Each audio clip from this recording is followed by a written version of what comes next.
I'm going to be talking about open source pen testing.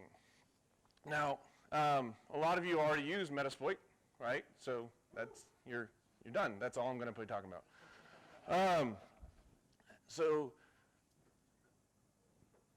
this is me, just for an introduction. I actually started off with just the dad thing, and then I got addicted to Google Images, as we all do, and just threw everything up there. If you didn't notice, my CH is expired. I can't. I'm not allowed to hack anymore because it's expired. So why I made these documents is really because I'm tired of recreating them at every job that I go to. Tired of different pen testing companies having so many different formats and scenarios. Like if you take 10 of even the best pen testing companies that are probably in this room and put them together and say, what kind of pen test can you do? I guarantee there won't be a similarity in a single one of them, other than they do pen testing or red teaming or whatever they want to call it, adversarial simulation.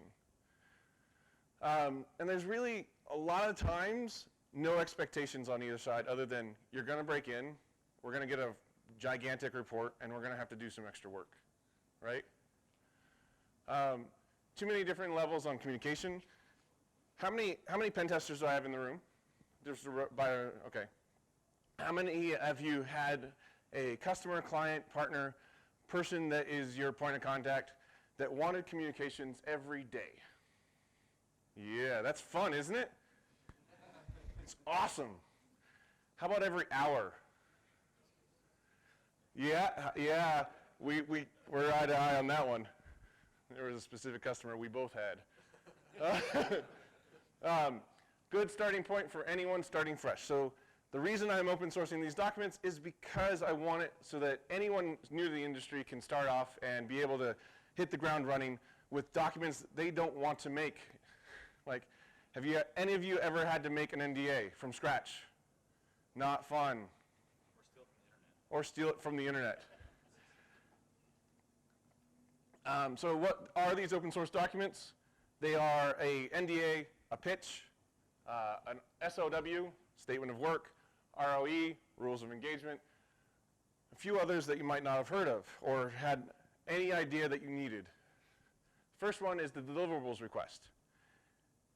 Very few times have I ever seen a pen test company or even teams that I've been on, or me, asked for a certain number of deliverables on a specific date, right? Give me the IP scope or IP ranges that you have in scope on this date is kind of normal. What about what scenarios you want, or give me some users to target? It's usually like halfway through the engagement that you get that kind of stuff, right? So this is a concrete document that says, I need these things at this specific time, or else we have, and that's the important piece, the if statement, right? If then. Or else we have the right to reschedule, right? This way you're setting expectations and no one can get mad. I mean, they still get mad, but whatever. End engagement report, this is just a report, but it's in a little different format than normal, and we'll get on it. So who's this for? Anyone who does pen testing. Also, blue or people who want to get a pen test in, because 9 times out of 10, I mean, how many, let's just do it on the audience. How many of you have ever had a customer that just said, I want a pen test, and had no idea what that meant? Right? Or, I want a red team. That's the new hotness, right? Or, I want an adversarial simulation. Hey, it's impossible for you, for IT guys or anyone to keep up with our industry. It moves too fast, so I don't fault them for it, right? But these set of documents are here so that they can go and see what's available, kind of like a menu, right? Instead of having to do this. So all of these documents are Creative Commons, as open source as they can be. You can steal them, you can use them as your own. I don't care. They're just there, mostly selfish reasons, so I don't have to make them again. How can you contribute back? Now, I don't expect all of you to to rewrite a bunch of documents for me because I've already done that. But if you have comments, if you have a customer who doesn't like one of the things in here, or doesn't like how it's worded, or anything, if there's any point in time that you actually use these documents and say, that's stupid, I'm okay with that. Please make a comment or email me and say, hey, that's dumb. And I'm totally fine with that. You will not insult me. So let's see the documents. Let's actually go into one of them. And the one we're going to go into is the pitch, because the pitch is the most important part. It has all of the links to the documents that I'm going to be open sourcing. It also has all of the descriptions. So for here on out, if you don't see Halloween stuff, pretend I'm talking to a client or customer or whatever. So this is intended for them, not you guys. You'll understand most of this, okay? Red team pen testing. So a quick, you can remove this slide when you get it, but this is basically the authors that helped me get here. Terminology. Yes, I understand we all redefine everything on a daily basis. However, try finding a definition for pen testing or red teaming. Any definition that can be clear and concise, and you can say it within an hour time frame. So I made my own, as everyone does. Pen testing to me is more about prevention. Red teaming is more about detection and response, and that's how I define it. There was a really great tweet the other day when I asked about this, that pen testing is punching a punching bag, and red teaming is having a sparring partner. And I thought that was amazing. So for the rest of this talk, I'm gonna switch terminology, and I'm gonna screw it up because I'm kind of on stage. But I'm going to talk about engagements. So an engagement can be a pen test, it can be a red team, it can be an adversarial simulation. It's an engagement, right? The other thing is that I know I'm an InfoSec tree hugger, so I want everyone to be nice and happy and get along.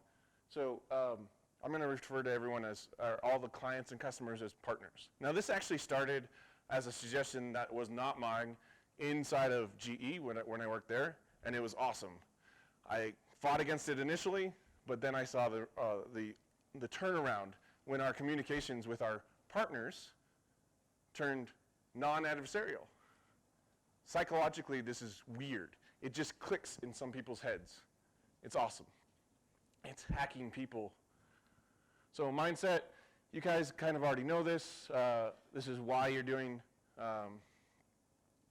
the stuff. So this, the client already kind of know, or this is mostly for the client. Setting goals, you guys already know this. This is setting useful goals for the client, or see, I already messed it up, partner.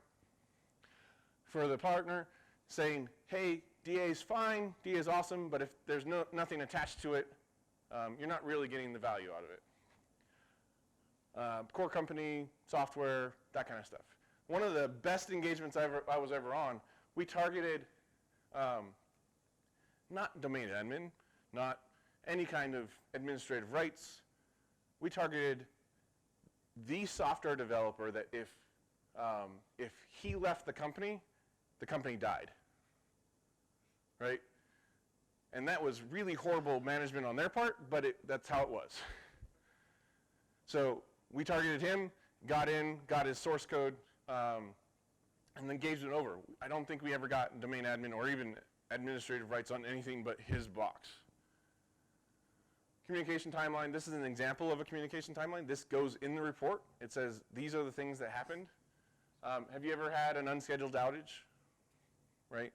A box goes down, you think it's you, and it's just them taking down a server because someone messed up, and then they blame it on you, usually, right?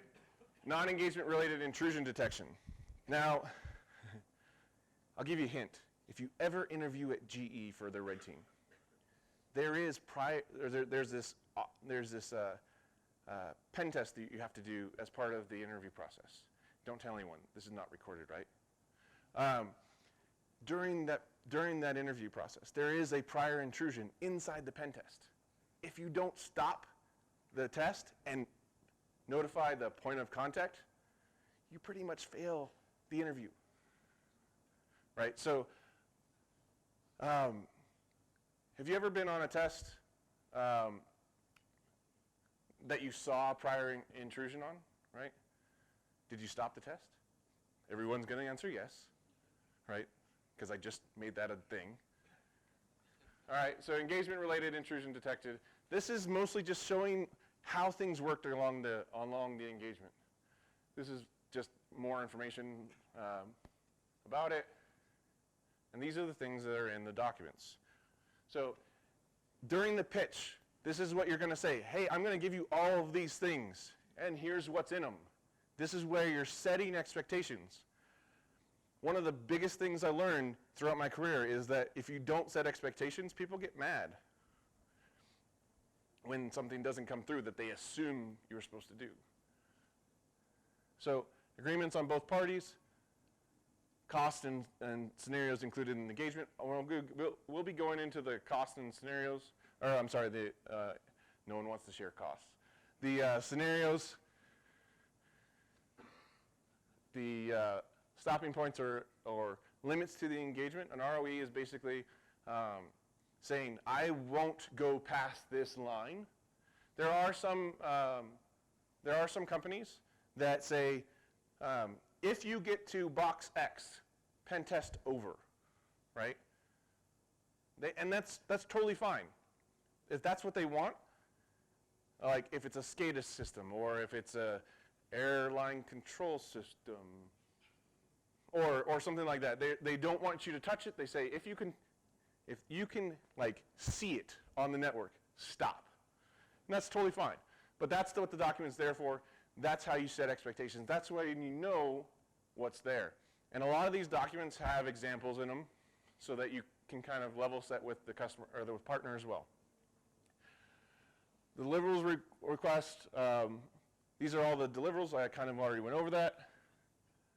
The DECA, this is where you level set communications, when I'm going to talk to you, and what happens, like a decision tree or a communication tree, when something goes wrong. Has anyone in here ever had a partner or customer or client that went on vacation during an engagement? When something went wrong, obviously, right? Something always goes wrong when the partner goes on vacation. Who do you call after that? No. That's what this document's for. It's like these old phone trees. Anyone old enough to know what a phone tree is? All right. I had one too. All right, this is the rubric. The next thing, that's the reason why these things are here, right? I almost on every test I've ever been on, they wanted numbers or colors or an easy way to identify how they're doing. How am I compared to the rest of the small businesses? Am I good? Am I okay? Am I not doing so good? How do you qualify that? Now, it took me a long time to figure out what to do here. Like, do I say you got a 5? Is that a 5 out of 5 or 10 out of 5? Like, what? Here's a number. That's really what it boils down to, doesn't it? Like, you got a green.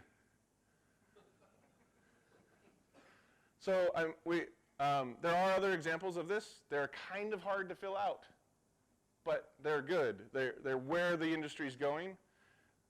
So what this rubric is essentially there to make it easy for a customer or partner to fill out as well as you. So this is what I came up with a good friend of mine, Adam Musello, and it works really well because I can give it to a partner at the beginning of engagement. They can fill it out, and during the engagement, I fill it out, and at the end, we compare scores, or I just give them my side and they compare scores themselves.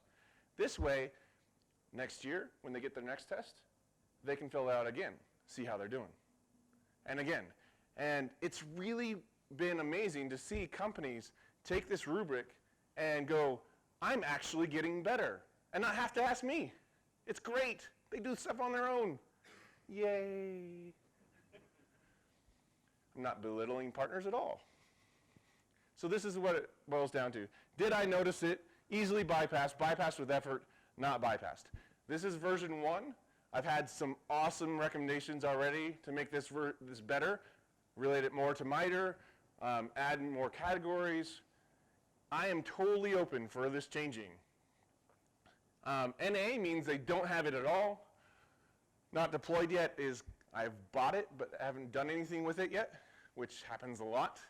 I got a blinking box. It's plugged into my network. It's supposed to do good things, right? Silence. Deployed and watching. Fully deployed, actively defending. It's not active defense, right? So these are the scores. This is how it boils down. And this is an actual customer that we had. We gave them a 50. They thought they had a 63. And it was great because we could identify the differences, what we actually saw compared to what they thought they had. And then they could improve. So, for example, their event logging stuff, we thought it was amazing. They had all the event logging turned on and going to Splunk, and we thought that they were doing amazing. We couldn't get around it because all of their logs were like within a millisecond or whatever being shipped off to another server. But they weren't looking at it at all, right? So bypassed or not and stuff like that. So this is how that works, and it works great over time. So attack narrative diagram, that's what's in the end of engagement report, the EER. Now, this is a little different than most reports. This is a PowerPoint presentation versus a 40-page report. This is really cool because I think that it changes things a little bit, because what you're doing is at the end of the report, instead of just shipping them a report and saying, let's go over some of the findings, this is a PowerPoint presentation of some of the findings. These are the important findings that we saw. And this is, you're basically, in this report, doing the attack narrative and showing them how you got through things, instead of, here's 40,000 findings in Nessus that I gave you. Right? We all used to use Nessus, right? Or, I mean, that's how we do pen tests. Okay, just making sure. I want to level set. So it also includes prevention and detection opportunities. How many of us have ever said, you could have caught me here on a report? Not many. Okay. How many of us said, here's some stuff to clean up that our engagement ended and we couldn't clean up? This is being honest with a partner, honest with the client, right? I know someone who left a binary all over a network at some point in their career that got detected about a week or month later, and the customer called them back and said, what did you do to our network? Sorry for stealing your story. So it was midnight the next day, I'm sorry. So if you don't like my pen test report example, there's a vast majority of them. Wow, that doesn't turn out very well. QR code, go ahead and scan a QR code randomly on the internet. But this is a great example of all of some different companies doing pen test reports and how they work. There's a lot of different differences in all of them, but find what works for you or find what works for your partners and use those. If you find something that works really well, submit it as a comment back to the docs. Make sure that we help get everyone better, right? So methodology, PTES is a great set of methodologies. It is vast. Anyone ever try and read PTES? Keyword try. Doesn't apply to everything. Common fears, outages. Everyone always asks the question, especially in the initial pitch, what, are you going to break stuff? No. Like, how do you answer that with a straight face? It's usually on a call, so it's good, but like, we're going to take every possible precaution. Actually, messed this up, I think. Yeah, this is still the binaries and stuff. So there's a physical damages part that is in the actual document that didn't get synced over here. So here's where we talk about examples. How am I doing on time? Woo, really fast. That's awesome. So the opportunistic attacker. So this set of documents has a number of different scenarios. And I call them scenarios because you have to get into the mindset of that individual or that person, right? Instead of what Rob can do, it's what the opportunistic attacker can do, right? So in this one, it's extremely loud. This is a level set engagement. This is a place where this is the scenario that you add to the SOW that says, we just want a level set. If you don't know what a pen test is and we had to read through the definition and kind of talk about it, we're going to level set your organization. We're going to say, I'm going to run every possible tool from the internet and see if I pop you. If I pop you with Nessus or Nexpose or any one of the other tools out there, we got bigger problems and we're going to work on that. All right, this is a level set engagement. And we separate attack techniques by day for ease of identification later. So we can say, hey, we ran Nmap on this day. Did you see it? And stuff like that for the detection piece. But it's mostly about prevention. So this is more on the pen test side of things, right? This slide looks like crud, but it actually looks better in the slide in the thing. So this is where we're talking about the information exchange, saying, I'm going to give you these things, you're going to give me these things, and this is where the deliverables request comes in, right? Before the engagement on these dates, after the engagement on those dates. I tried to put it in there, it didn't fit. So we're going to talk more about scenarios. And so opportunistic attacker we already talked about. And these are just the scenarios that I have, that I created by via all of the other authors that have helped me create this, right? So external with the credentials. So external with credentials is essentially, we've all heard that there's been one or two breaches in the last couple years, right? Right? Where people have gotten passwords. I mean, it's kind of not really in the news, like you got to kind of look for it, but it's out there, right? So what happens if someone gets a set of credentials that works for your company or the partner's company, right? So in this scenario, the partner gives you a set of credentials that have been stolen or whatever, and you just see what you can get access to. Can you access OWA? What can you do from there? Can you access Office 365 without two-factor authentication? See what you can do from there. Can you get on the VPN? Can you do this? Can you do that? Can you do this? Anything with credentials. I've had partners that didn't know they had SharePoint on the internet. Not a good idea, right? Or NTLM authentication at all, anywhere, right? So this is just a fact-finding engagement mostly to see what you can get access to. A lot of companies just didn't know they had X. Stolen laptop, stolen mobile. This is a three-part scenario. First part, they give you a mobile device or computer or laptop that has been provisioned for that company. It is locked out. I have just stolen it from a car. Not really. That kind of hurts because I had a laptop stolen.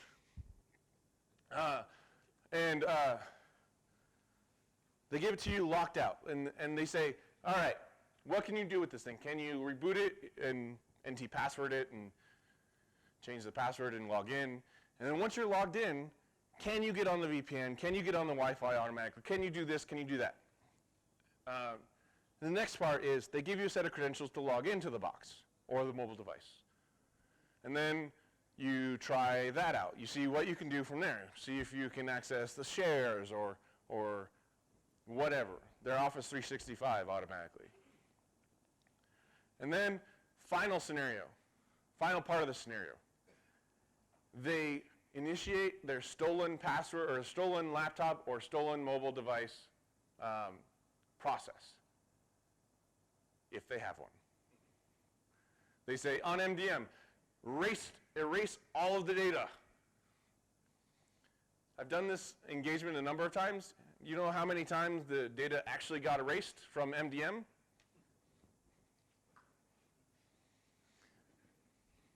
Zero. This is pretty sad, right? But they didn't know. They thought their tool worked. It's supposed to work. So the other thing that we go into on this specific scenario is the process that you had to say that it was stolen. Did you then go back in logs at all and see if any authentication with that user happened? Right? This all makes perfect sense to us once we think about it, right? Do you go and say, after we deleted and said that laptop is off the network forever and ever and ever, right? Did it ever access the network again? Did we put an alert in that said, hey, that laptop was stolen? If it's seen again, alert us instantly, because that's a known bad, right? There's never going to be a false positive there, right? Unless they name the computer the exact same thing automatically for some reason. Breach simulation, we kind of already mostly know about as a community. It's, I don't want to do phishing. That's the scenario, right? I don't want to do phishing. I know you can get in. That's not how partners sound, right? So this starts with a binary getting added to a machine. They run the binary. Then you continue from there. That's really what it is. But the thing about this scenario, the slight remodification of this, is the tap on the shoulder piece. So the tap on the shoulder piece is, hey, I'm the CSO. I need you to run this binary on this box to a random person, not one that's been provisioned. Oh my gosh. I had one engagement one time that their idea of a breach simulation was a provisioned machine inside their server network that was segmented off from everything. Right? Here, go have fun, try anything. We're like, okay, there's no real user, there's no real data, there's no real anything, and they just provisioned it as a VM that had access to nothing. Yay, you win. So the breach simulation is a tap on the shoulder binary setup, right? So you have just been phished. Let us know if you see anything weird, right? Insider, now this is another piece where it's no longer Rob, what Rob can do. This is a non-technical insider. So they give us RDP access or straight up like give us a laptop and have someone on site doing this, where you start downloading Nmap, you do Google searches for like how to hack 101, right? This is showing real insider threat, right? You have to get into that mindset. You can't use all of Sub-T's stuff just because you know it and the insider might not, right? This is also insider. This is really going at your, the downloading and downloading stuff from shares and stuff like that. So if I downloaded 500 gigs of data from your corporate share, will you see it, right? Is that on your DLP solution? Is that on your insider threat awesome blinky box? And then black box, this is a zero knowledge. We know about this, right? This is what Rob can do or what I can do as an engagement. And then we have the add-ons. Now, these add-ons can be their own scenario, but normally they're attached to something else. So CXO breach training is one of my favorite. Anytime I get to do this, this is amazing. Because how this works is there's no computers involved. We go and we say, all right, C-level executive, there are all these breaches that go on all the time. And every single C-level executive that gets in front of a news reporter sucks. They have no idea what technical things they need to talk about, right? So what we do is we give them, here is a report that's really technical about the breach. We want you to read this. You have about 5 minutes, 10 minutes, and then I, which is so much fun, get to sit down in front of them and pretend to be a reporter. Now, we use stock questions, but they're mean questions. They're really mean questions. And we ask them all these things. And they get flustered. They don't like it initially. It's not great, as you would in front of a real reporter. But they quickly see most of them, quickly see the value in it when they go back and start asking real questions to their incident responder that we have. So two people on the engagement, the incident responder and the reporter. Sometimes they can be one. So they start asking better questions. Then you sit them down again, and we have other questions that are even meaner, which is so much fun. But at the end of this engagement, you now have a partner in crime. You have someone who understands for a piece of it what you do and why you do it, and they have a lot of fun, right? And then they say, hey, you should get the CTO to do this. I want to watch. And the CTO sits down and you see him like crying. It's great. But that's definitely one of my favorites. So password auditing. This one's important to even say, hey, we can do this. If you are not in Carrie's talk, I think it's tomorrow, about her tool that does password auditing stuff, you should be. But password auditing, you can say, hey, first day of the engagement, give us access to your domain controller. How many of you think that goes over well? So you say, no. We're adults. We can actually separate that. What we're going to do is say, hey, best use of your time is we want to do an audit of your passwords and say, how good are you at doing passwords? That way, if we have this as a finding that we kind of saw during the engagement, right, we say, oh, well, your SPN passwords stink. Or 2 of your admin's passwords stink, and we don't get to domain admin, or that's not even the target, they lose out. Because how many partners actually know how to do a password audit of a domain controller or even their SQL server or their whatever, right? Very few. I actually was on an engagement one time where the customer had a share that we found, actually someone in the audience found, that had Loftcrack, the pirated version, in the share with the password dump file next to it. So they did all the work for us. We just downloaded the pirated, we didn't do it. We paid for Loftcrack, then imported the file. Done, yoo-hoo!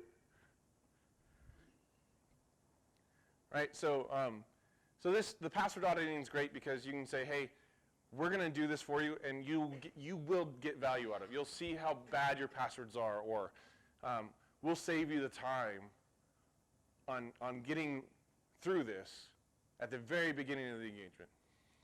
Wireless, social engineering, physical, these are pretty well-known topics. I won't go over those types. Egress testing. Egress testing is pretty straightforward. We give the client a binary and say, run this on all your systems. And they're like, no. Or their partner, right? But this gives them the report. This just goes to my website, letmeoutofyour.net, and it requests it and then prints out a little HTML document that says these are the ports that were allowed out.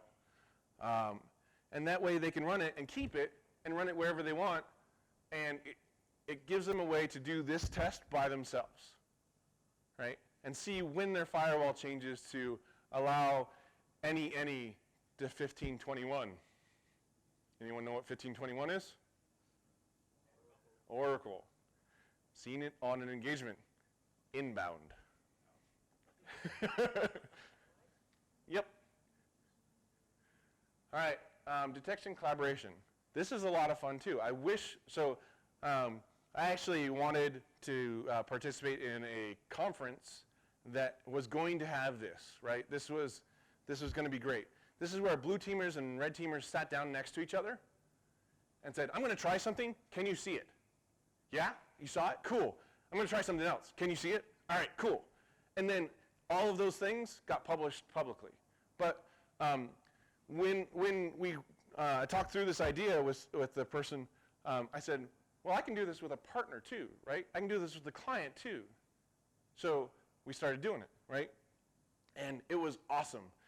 So I'll give you a little example. We sat down and with our blue team counterparts, and we ran Mimikatz, just .exe compiled straight from there, and we're like, did you see it? Yeah.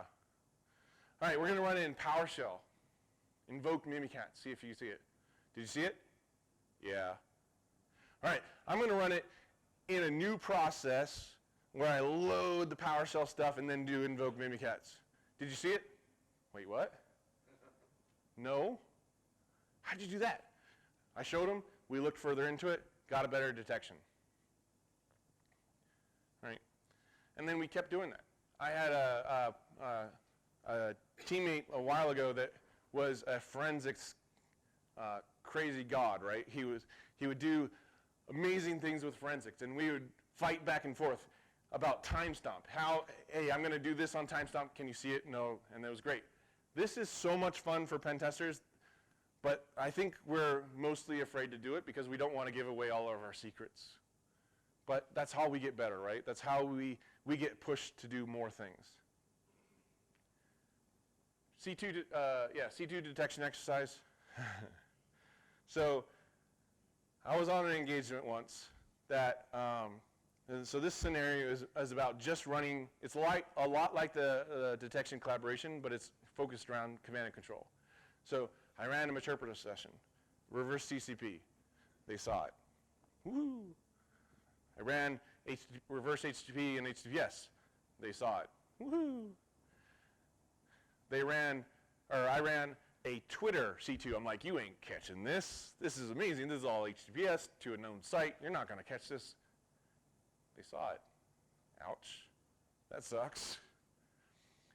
And then I was looking for other C2s because I was sweating it because they saw everything I had, right? And I found my IRC bot and I ran it. They didn't see it. IRC. Are you guys old enough to know what IRC is? Right? They didn't see IRC.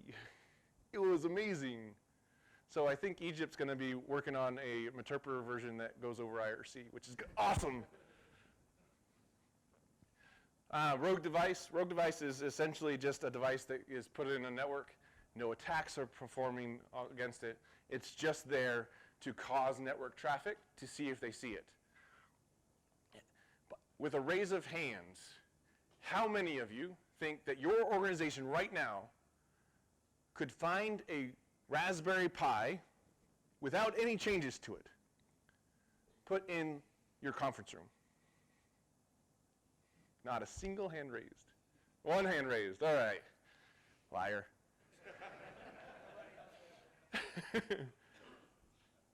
Tabletop. Now, this is not fun, but it's useful. So tabletop exercises is where you look through a bunch of documents and say, that's stupid, that's stupid, that's stupid, this is okay, this is stupid, this is stupid. Now, I don't have fun with them, but it took me a while to find out how useful they are. Because, one, I learned that technology inside and out when I read about it, right? It's awesome. I didn't realize that people would do this very often, but it's great. Because they give you, like, here's all the firewall rules that apply to this thing. Here's all the default usernames and passwords that we supposedly change.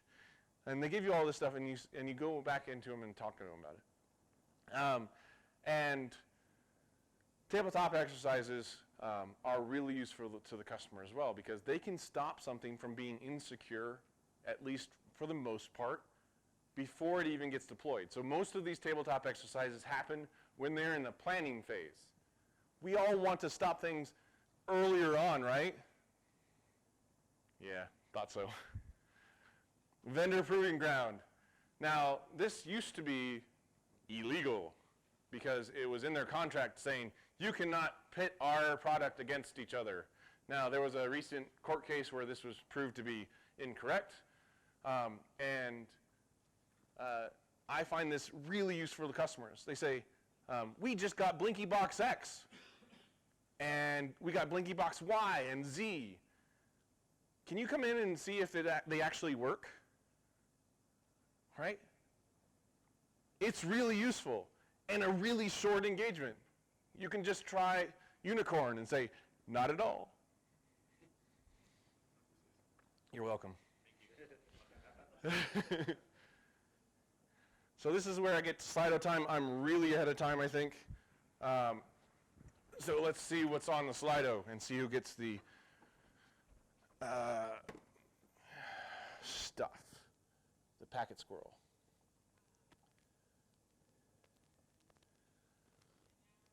All right. Have docs validated, let's just go down here. Have docs been validated, vetted by any legal counsel at all at this point? Sort of. So my wife is, she reads law books for fun, which is insane to me. Like, she'll be in bed with a 4,000-page legal document or legal book that is like a dictionary. Like, this is not a story of all of these stuff. And she'll read it back to front in like a day and a half, 2 days. It's insane. So, but she's not technically a lawyer in the United States. She's Japanese. So, no. I'll have to say no on that, but kind of. Is there a pre-engagement questionnaire for the CXO training? No, but that's a good idea. So, are you releasing those questions? I'm sorry? Are you going to release the mean questions? Release the mean questions? You said you asked them very mean questions. Oh, yes. Oh, yeah. All the questions will be in the document. For, is this your music? No? All right. Are these documents something a blue teamer can present to a pen test vendor instead of vendor documents? Yes, absolutely. I would love to see blue teamers say, I want you to do this. That's really what this is for, is to get a standardization of things and give a blue teamer or CIO, CSO,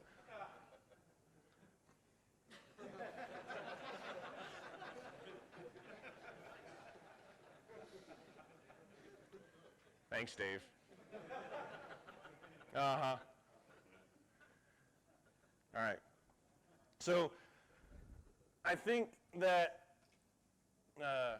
by just sheer number of 11 ups, I think Brian T gets the packet squirrel. Sure. All right.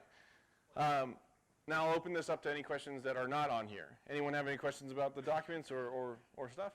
Do you have a list of all the links that you put in the slide deck, or do you have the slide deck available somewhere?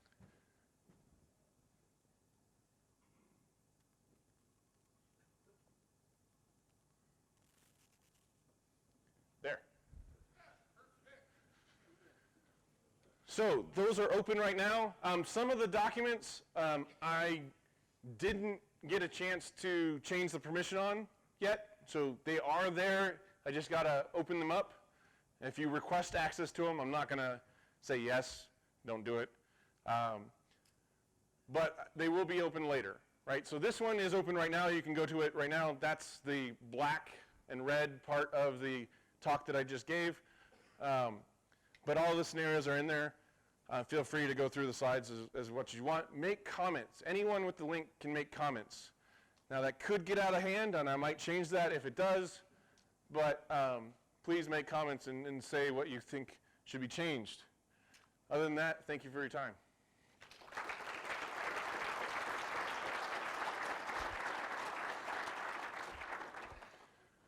Real quick story though. So this morning, there was a fly in my room. And it was really weird. I'd fly in my hotel room. And during me looking at this fly and getting ready to give this talk, I had to take a shower, got in the shower, and I swear this happened, and I've never seen this happen before. The fly committed suicide. It ran through the stream of the water and went straight into the drain. And all I could think of was, Trevor! His cousin or something. All right. See you guys later.